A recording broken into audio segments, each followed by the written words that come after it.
আসসালামু আলাইকুম। এটা হলো ফ্রাইড রাইস, যেটা রান্না করতে হয় অনেক সবজি দিয়ে। এটা হচ্ছে গিফট চিকেন গিফট, যেটাকে বলে চিকেন গিফট। এটা হচ্ছে আপনার চিকেন ফ্রাই। অনেক মজাদার খাবারগুলো আজকে 150 জন মানুষের তৈরি করা হচ্ছে 3টা আইটেমই। তো খাবারগুলো দেখেন, আমাদের খাবারগুলো অনেক সুন্দর খাবার। এটা হচ্ছে এই খাবারগুলো খায় অনেক উন্নত মানুষ সব খাবারই চাইনিজ খাবার। এটা হচ্ছে চিকেন গিফট হচ্ছে টমেটো সস টস দিয়ে রান্না করতে হয় এবং এই জায়গায় পেস্টটা একটু বড় করে কাটতে হয়।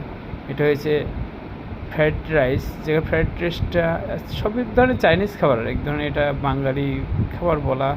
বাঙালি মানুষ খায় না অ্যাভেলেবেল, এটা চাইনিজ খাবার, চাইনিজ আইটেম সব ক্যাপসিকাম দিয়ে রান্না, ক্যাপসিকাম গাজর এগুলো দিয়ে করতে হয়। এটা হচ্ছে চিকেন ফ্রাই দেখেন তৈরির উপরে ভাজতে আছে।